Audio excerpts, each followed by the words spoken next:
Hi hello ಎಲ್ರಿಗೂ ನಮಸ್ಕಾರ. ನಾನು ನಿಮ್ಮ ಕಾವ್ಯ. ಈ ಚಾನಲಲ್ಲಿ ಇದೇ ನನ್ನ ಮೊದಲನೇ ವಿಡಿಯೋ. ನಿಮಗೆ ವಿಡಿಯೋ ಇಷ್ಟ ಆದಲ್ಲಿ ಲೈಕ್ ಮಾಡಿ, ಶೇರ್ ಮಾಡಿ ಹಾಗೂ ಸಬ್ಸ್ಕ್ರೈಬ್ ಮಾಡಿ. ಬನ್ನಿ ವಿಡಿಯೋ ಒಳಗಡೆ ಹೋಗೋಣ. ಸೊ ಇವತ್ತು ನಾವು ಕೇತುಗ್ರಸ್ತ ಚಂದ್ರಗ್ರಹಣದ ಬಗ್ಗೆ ಡಿಸ್ಕಸ್ ಮಾಡಲಾಗುತ್ತೆ. ಸೊ ಬನ್ನಿ, ಯಾವ ಯಾವ ರಾಶಿಗೆ ಅಶುಭ ಫಲ ಇದೆ, ಯಾವ ಯಾವ ರಾಶಿಗಳು ಗ್ರಹಣ ಶಾಂತಿ ಹೋಮವನ್ನು ಮಾಡಿಸ್ಕೋಬೇಕು ಅನ್ನೋದನ್ನ ಹೇಳ್ತೀನಿ. ಆ್ಯಂಡ್ ಯಾವ ಟೈಮಿಂಗ್ಸ್ಗೆ ಈ ಗ್ರಹಣ ಬೀಳ್ತಾ ಇದೆ, ಎಷ್ಟೊತ್ತಿಗೆ ಮಾರ್ಚ್ 3ರಂದು ಕೇತುಗ್ರಸ್ತ ಚಂದ್ರಗ್ರಹಣ ಸಂಭವಿಸುತ್ತೆ. ಎಷ್ಟೊತ್ತಿಗೆ ಸ್ಟಾರ್ಟ್ ಆಗುತ್ತೆ, ಎಷ್ಟೊತ್ತಿಗೆ ಎಂಡ್ ಆಗುತ್ತೆ, ಅಶುಭ ಫಲಗಳು ಏನೇನಿದೆ, ಆ್ಯಂಡ್ ಯಾವ ಯಾವ ರಾಶಿಗಳಿಗೆ ಅಶುಭ ಫಲ ಇರುತ್ತೆ, ಯಾರ್ಯಾರು ಗ್ರಹಣ ಶಾಂತಿ ಹೋಮ ಮಾಡಿಸ್ಕೊಬೇಕು ಅಂತ ಈ ವಿಡಿಯೋದಲ್ಲಿ ತಿಳಿಸ್ಕೊಡ್ತೀನಿ. ಬನ್ನಿ. ಗ್ರಹಣ ಸ್ಟಾರ್ಟ್ ಆಗೋದು ಮಧ್ಯಾಹ್ನ 3:13ಗೆ, ಎಂಡ್ ಆಗೋದು 6:47ಗೆ ಎಂಡ್ ಆಗುತ್ತೆ. ಸೊ ಬಿಫೋರ್ 2 o'clock ಯಾರೇ ಆಗಲಿ ತಿಂಡಿ, ಊಟ, ಸ್ನಾನ ಎಲ್ಲ ಮಾಡಿ ಮುಗಿಸಿರ್ಬೇಕಾಗತ್ತೆ. ಸೊ ಸ್ಟಾರ್ಟ್ ಆಗೋಕ್ಕಿಂತ ಮುಂಚೆ ನಿಮ್ಮ ಮನೆಗಳ ಡೋರ್ಸ್, ವಿಂಡೋಸ್ ಎಲ್ಲ ಲಾಕ್ ಮಾಡಿ ಸ್ಕ್ರೀನ್ ಎಲ್ಲ ಹಾಕಿ ಸನ್ಲೈಟ್ಸ್, ಮೂನ್ಲೈಟ್ಸ್ ಏನು ಬರದೇ ಇರೋ ಹಾಗೆ ನೋಡ್ಕೊಳ್ಳಿ. ಗ್ರಹಣದ ಸಮಯದಲ್ಲಿ ಯಾವ ರೀತಿಯ ಆಹಾರ ಆ್ಯಂಡ್ ವಾಟರ್ ಕೂಡ ಸೇವಿಸಬಾರ್ದು. ಯಾರೇ ಆಗಲಿ ವಾಟರ್, ಫುಡ್ ಸೇವಿಸದೇ ಇರಬೇಕು. ನಿಮ್ಮ ಹತ್ತಿರದಲ್ಲಿರೋ ದೇವಸ್ಥಾನಗಳಿಗೆ ಹೋಗಿ ದರ್ಬೆನ ತಗೊಂಬಂದು ನೀವು ಕುಕ್ ಮಾಡೋ ಐಟಮ್ಸ್ ಅಂದರೆ ಬೇಳೆ, ಅಕ್ಕಿ, ಎಣ್ಣೆ ಇಂಥ ಐಟಮ್ಸ್ಗೆ ಮತ್ತು ನೀರಲ್ಲಿ ದರ್ಬೆನ ಹಾಕಿ ಇಟ್ಟಿರಬೇಕಾಗುತ್ತೆ. ಪ್ರತಿಯೊಂದು ವಾಟರ್ನೂ ಕ್ಲೋಸ್ ಮಾಡಿ ಇಟ್ಟಿರಿ, ದರ್ಬೆ ಹಾಕಿ ಇಟ್ಟಿರಬೇಕಾಗುತ್ತೆ.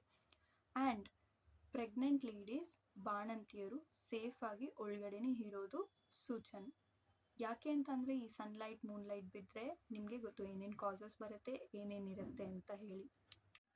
ಪ್ರೆಗ್ನೆಂಟ್ ಲೇಡೀಸ್ ಆ್ಯಂಡ್ ಬಾಣಂತಿಯರು ಮನೆಯಿಂದ ಹೊರಗಡೆ ಬರದೆ ಮನೆಯಲ್ಲೇ ಇರಿ. ಅಶುಭ ಫಲ ಕೊಡೋ ರಾಶಿಗಳು ಯಾವ್ದ್ಯಾವುದು ಅಂತ ಹೇಳ್ತೀನಿ ಬನ್ನಿ.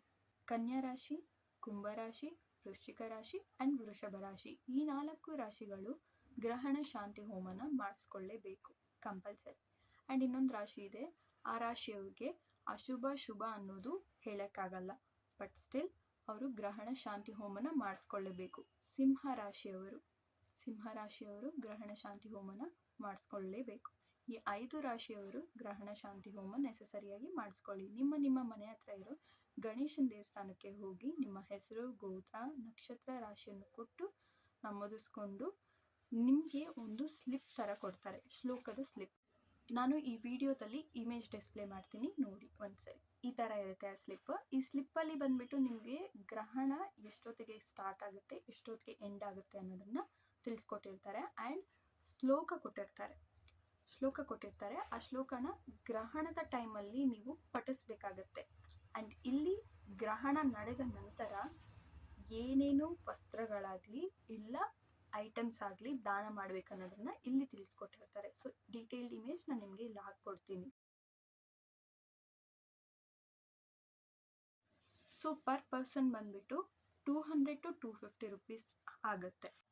ಸಾಯಂಕಾಲ 7 ಗಂಟೆಗೆ ಮನೆಯೆಲ್ಲ ಶುದ್ಧಿ ಮಾಡಿಕೊಂಡು ದೇವ್ರ ಮನೆಯಲ್ಲಿರೋ ಪೂಜಾ ಐಟಮ್ಸ್ಗಳನ್ನ ಶುದ್ಧಿ ಮಾಡ್ಕೊಳ್ಳಿ. ಶುದ್ಧಿ ಮಾಡಿಕೊಂಡ ನಂತರ ನೀವು ದೇವಸ್ಥಾನಕ್ಕೆ ಹೋಗಿ ಈ ಶ್ಲೋಕ, ಸ್ಲಿಪ್ ಮತ್ತು ಏನೇನು ದಾನ ಮಾಡಬೇಕೋ ಅದನ್ನೆಲ್ಲ ತೊಗೊಂಡು ಹೋಗಿ ಪೂಜೆಯಲ್ಲಿ ಪಾಲ್ಗೊಂಡು ನೀವು ವಾಪಸ್ ಬನ್ನಿ, ಒಳ್ಳೆಯದಾಗುತ್ತೆ.